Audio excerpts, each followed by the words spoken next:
Hi guys, Daniel here. I'm back with another one of my tech how-to videos, and in this video I'm going to be showing you how to clean the print rollers on your Epson Workforce printer. The model I have is the 7210. It's an A3 model, that's why it's bigger than normal A4 model. This method would apply to other printers and other Workforce printers. Basically you just need to clean the print rollers with the solution that I've been using for several years. And it will fix it. So on this particular model we have this trapdoor at the back. I'll try and keep this video short because I know if you've got this problem it's frustrating. This trapdoor at the back, and immediately you can see some bunch of plastic rollers. They're here in this unit, we'll show that in a minute. The main one is here, the paper pickup. This moves up and down my finger. If you want to clean this one, take the paper out first, and then you've got this unit here which you pull out via these blue tabs, or in the middle like this, whatever's easier.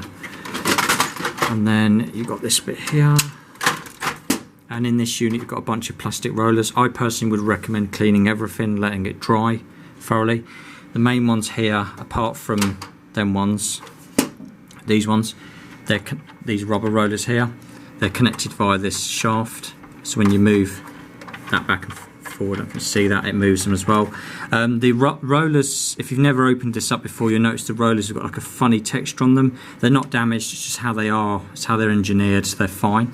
Now the product I use is called AF Platenclene. It's as it says, it's a printer roller cleaner and restorer, and effective cleaning for rubber print rollers. Pour onto safe cloth and white roller whilst turning to clean to restore grip. Don't get it on your fingers because it'll dry your fingers out. I think it's got isopropyl in it. It has got some type of rubber nourishing in the solution which keeps the rollers good and avoids problems in the future. Wipe dry, clean with a safe cloth. Caution, this product may affect certain plastics. Wipe clean immediately. So if you get it on any plastics part of the printer, just wipe it off a couple of times till it's dry. And when it says safe cloth, basically it's talking about this type of thing. This is like reusable, like kitchen type cloth, and you've also got your microfiber as well. The reason why you want to use these types is because they're lint free. Kitchen towel or loo roll, you could probably clean it, but you'd have bits coming off, then the bits would get everywhere. I wouldn't risk it personally.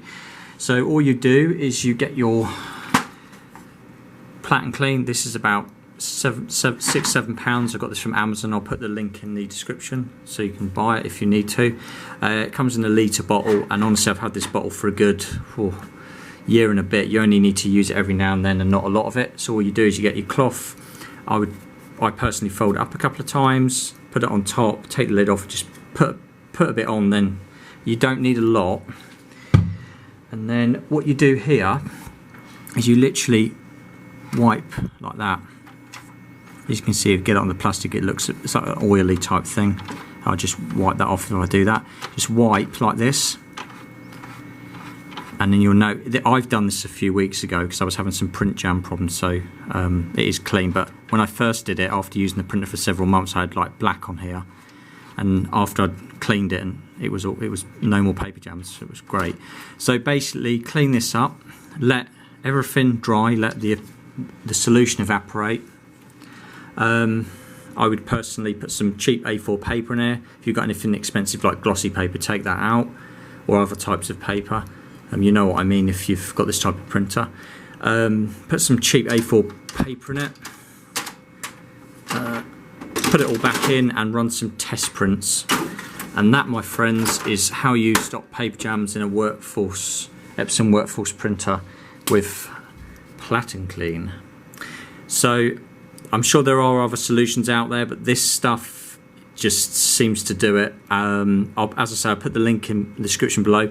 If you guys have got these printers and you've got any questions or tips for me even, I don't know it all obviously, then I'd appreciate it. Thanks for watching.